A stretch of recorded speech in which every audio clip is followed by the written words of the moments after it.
Welcome to the deep dive of Dvar Malchus, the Rebbe's Parsha Talks of the years 1991 and 1992, Tafshin Aleph and Tafshin Beis. My name is Hannah Margulies, and I'm so honored and grateful for this opportunity to dive into these texts together. This is part of the Geula Wives podcast. Geula Wives is all about living Geula in our marriages, revealing and tapping into and receiving the beauty, connection, peace, and joy, purpose that is possible in all of our marriages, living the marriages of our dreams and truly experiencing Geula. This specific series is focused on the Geula part of Geula Wives, as we really live with ideas of Mashiach and really live with these powerful concepts of what Geula is. In the Rebbe's words, it allows us as the Keres Habayis, as the mainstay of our home, to infuse our homes with the energy of Geula. And of course, that energy of Geula, that is the energy of Shalom Bayis, the energy of true and complete peace. So the merit of learning these talks, we should be able to have true Shalom Bayis within ourselves, our minds, and our heart, within us and our husbands, within us and our homes, and the ultimate home for God in this world. That is the true Shalom Bayis. Thank you for joining, and let's dive in. Hi beautiful ladies, I want to share with you some highlights from this week's Dvar Malchus, the Rebbe's talk on Parshas Vayeitzei from the year 1991. Okay, let's dive in. So this week we are celebrating both the birthday and the yahrzeit of the Mittler Rebbe. So this is a very auspicious day. Specifically the idea that a tzaddik is both passing away and being born on the same day shows a level of completion that we're going to learn how to integrate into our personal lives. So who is the Mittler Rebbe? He's the second Rebbe in the Chabad dynasty, and also very special. So that was the 9th of Kislev, both the day he was born and then he passed away on the same day. And the day that he was released from prison, which was a huge miracle and story within and of itself, happened the day after his birthday, which is the 10th of Kislev. So the idea that his life was very aligned is something we want to tap into. So what is this idea of a tzaddik both being born and passing away on the same day, and how does it relate to us, is we also see this with Moshe Rabbeinu. So Moshe Rabbeinu both was born on the 7th of Adar, and he passed away on the 7th of Adar. So the idea is that a tzaddik's life is a spiritual life. Meaning, what is their life? It's not bread and water. It's their love of God, their awe of God, their connection to God. Their entire life is basically this very spiritual life. At the same time, they're within a physical body. And so when a tzaddik's spirituality is so real and so authentic and so his entire existence, it actually permeates into the physical reality. Because there's no longer parts. There's no longer, oh, here's my spiritual side and here's my physical side. For a tzaddik, it's completely integrated. They're having a full godly experience, meaning their sleeping is holy, their eating is holy. Everything they're doing is because they're just aligned with Hashem's will. It's completely making themselves a chariot for godliness, completely given over. So of course, that's true with, all tzaddikim, each to their own level and degree. But with someone like Moshe Rabbeinu, the idea that it was so real that it actually came down into his actual physical days. So each day, the Zohar explains, a person is given different soul garments. And these soul garments are their mission for that day, right? You wake up in the morning, Moda'ani, it's a new day, and you're given certain, what's the idea of a garment? It's something that encloses a person, right? It protects them, and it also allows them to express themselves in the world. So every single day we have these unique divine missions, and those are your soul garments. And we learned that about Avram Avinu, for example, that he came into all of his days. And what does it mean he came into all of his days? Is that every single day's mission he completely was present to and showed up for. And so the idea of Moshe Rabbeinu's days being complete in his life of 120 years exactly shows that he completely showed up for the mission and collected all of his soul garments to the point that his spiritual reality was actually embodied into the physical. Because we know that the goal is not to have just a spiritual realm. We could have stayed in the heavens for that. The reason the soul came down into the body to have this human experience is to bring the depths of godliness into the physical. And so by Moshe Rabbeinu passing away on the day he was born, it completely embodies that. So the Rebbe is saying now for the Moshe Rabbeinu of his generation, the Mittler Rebbe, the fact that he actually had that experience or embodied that, it shows this place of beyond parts. And so what is this inspiring in us? The idea that our spirituality and our physicality does not need to be two separate realms, but actually can be one integrated experience of just living with God. So let's learn this from Yaakov Avinu, the hero of our Parsha. right? This week we're living with Jacob, we're living with Yaakov. So what happened in Yaakov's life? We're learning that he went from Beersheba, right? He had to flee from the wicked Esau. Rivka sent him on this mission. You're going to go find a nice Jewish girl, go to Harana. So he leaves Beersheba and he goes to Harana. And so this is a physical story, but it's also a story of cosmic proportions, also in the spiritual realms. So this is the idea of Beersheba. What's a Beersheba? Beer is a well, right? That's the well of Sheva. What is this well in the Spheros? It's Bina, the well of Bina, right? Just like Bina is something that can go deeper and deeper and deeper into the thought process, so it's actually considered a well. And so we went from the idea of Bina into Sheva. Sheva is the 7 emotional attributes of Chesed, Gevurah, Tiferes, Netzach, Hod, Yisod, Malchus.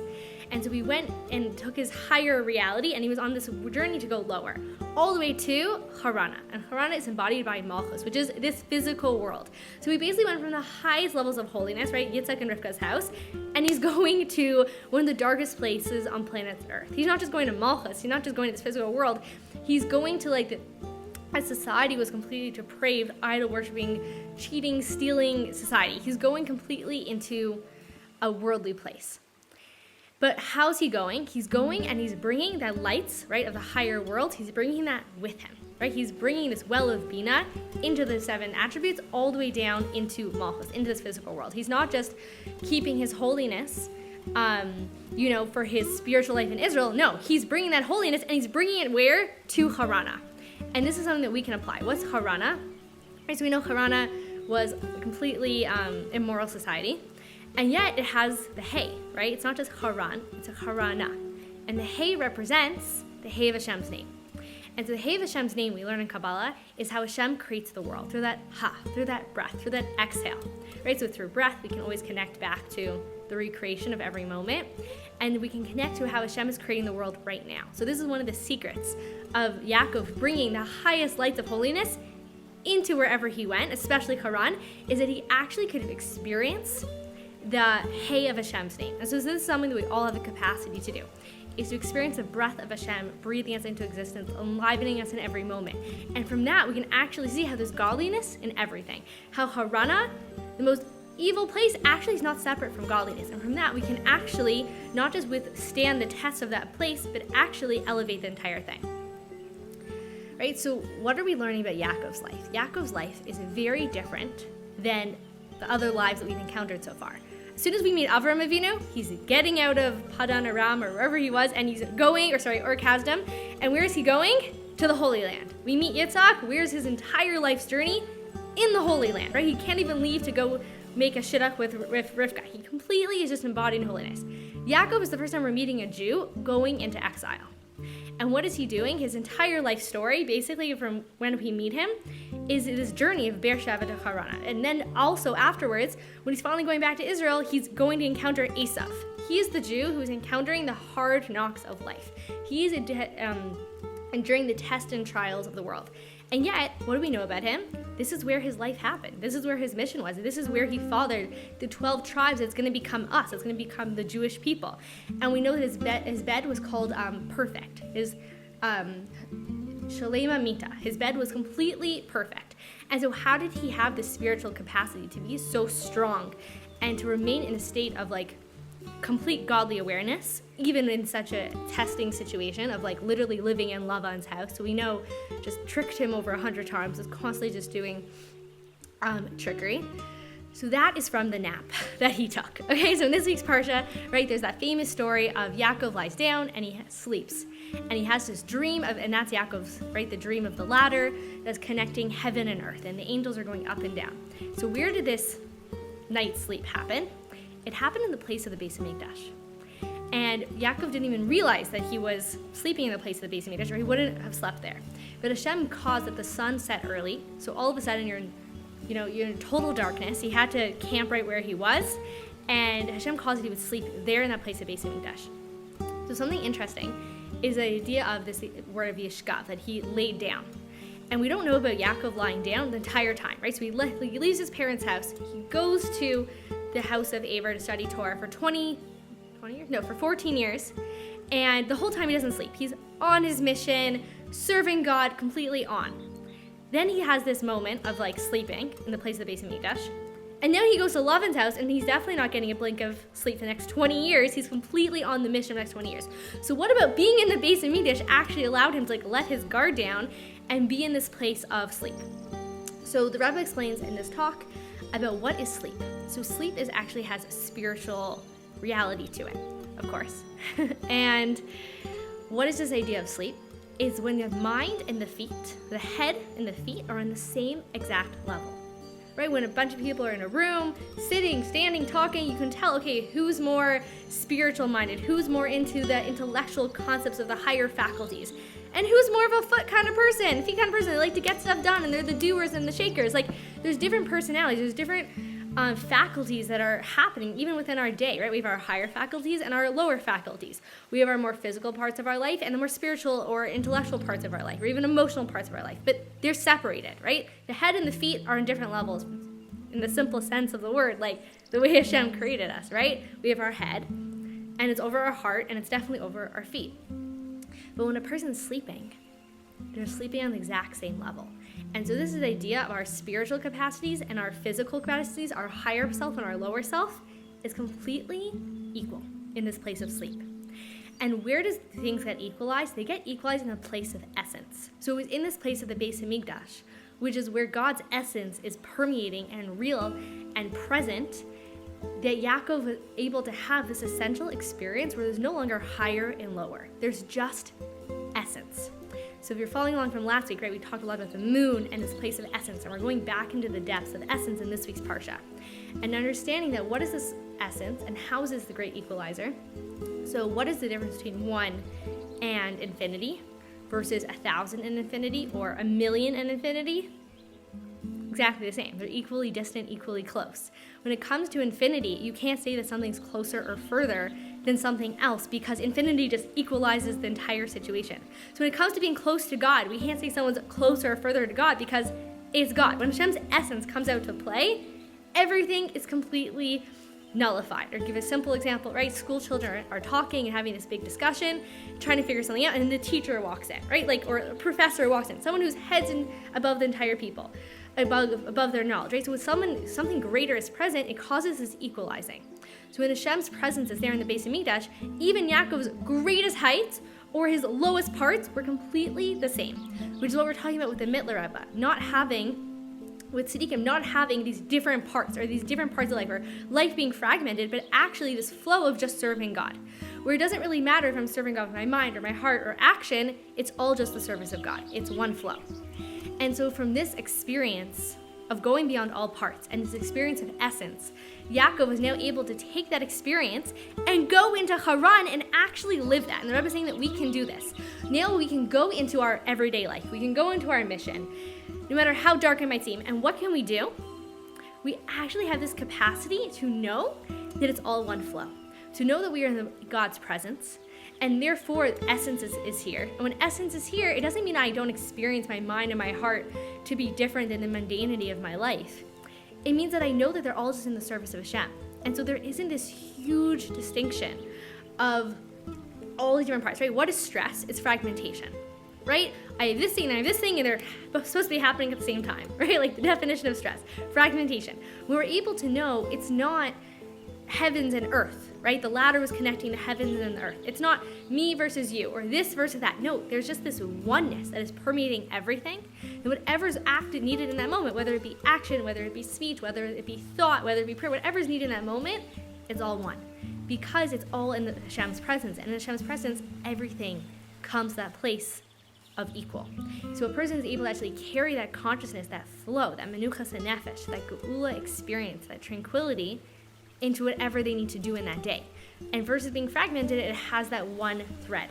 And this is the idea of Yaakov's bed was perfect, right? So we know that when it came to Avraham, he had one good son, one bad son, right? Avram had Yishmael, but he also had Yitzhak, right? When it comes to Yitzhak, he has Yaakov, but he also has Esav. But when it comes to Yaakov, all of his children were completely righteous. They were all the tribes. And so this is the idea of also the bed, right? His bed was perfect. What does this mean? When a person's sleeping in bed, their head and their feet are on the same level, which means he was able to be in a place of essence, where he wasn't functioning from just one part of himself. It wasn't just his spiritual life or his physical life. He was able to be in this place of just this essential state with Hashem. And as we talked about before, when we reach our essence and we activate the essence and we reveal that, we're revealing our spark of Mashiach. And from that, we're actually empowering Mashiach to do his work in this world. Because what is the Mashiach reality? It's where all of our essence is revealed, and Hashem's essence is revealed. And so that's what we're learning about Yaakov, this potential to actually experience the essence, not just in prayer or not just in action, but in everything we do. And that's why it had to happen at the Beis Hamikdash, because the Beis Hamikdash is a place of Hashem's essence, it's Hashem's home. And from that, we're skipping like full hours of the talk here. We're going to the last paragraph, but I just wanted to end with this blessing because it really brings it all home. So this is the very end of this talk. The Rebbe says this: may we, the will of Hashem, that as of now, in these words and good decisions, right, so everything spoke about, and also putting this into action, these will bring that it will bring that they'll be immediately see the true and complete Geula by righteous Mashiach before the eyes of each and every Jewish person and the Jewish nation, right? So we're going to experience this. And immediately all the Jewish people will go with the clouds of heaven together with all of our good deeds and our avoda, together with all of our material possessions, their silver and gold with them, right? So once again, we're not separating between physical and spiritual. It's all of us. All of us is going to the Beis Hamikdash. Together with their miniature temples, right? So this is every Jewish home, is the template from which the temple was designed after, is the Jewish home. And their personal homes, that everyone will be certainly wish to go with their own desire and completely imbued with the light of Chassidus and the holiness of the soul. As it says from the verse, and I will dwell amidst them. Into our holy land, to Yerushalayim, the holy city, to the holy mountain, and the third Beis Hamikdash. As one can say that our miniature temples and our personal homes, which are miniature temples as well, will be connected to the Mikdash of Hashem, prepared by your hands. To the holies of holies, there's the foundation rock upon which the world was established, right? So that's where Yaakov actually had his nap, right? That's where he had his night's sleep, was actually in that place of the foundation stone, which those are like the stones that gathered around his head, I believe, right, in the Beis Hamikdash. To our holy land, to Yerushalayim, to the holy city, the holy mountain, to the third Beis Hamikdash. And more, and this is the main point, immediately now. So from this experience of reaching our essence, of going beyond any parts and living so embodied with Hashem, what are we doing? We're reaching our essence. And from that place of essence, we can just go to the holies of holies. The holies of holies is the all essential place of essence. Wishing you an amazing Shabbos. To learn more about how Geula Wives can be part of your life and support you to live the marriage of your dreams, visit GeulaWives.org, consider joining the Geula Wives Circle for full support, or step into the light of breakthrough coaching. Looking forward to you experiencing your personal Geula and spreading that light to the entire world.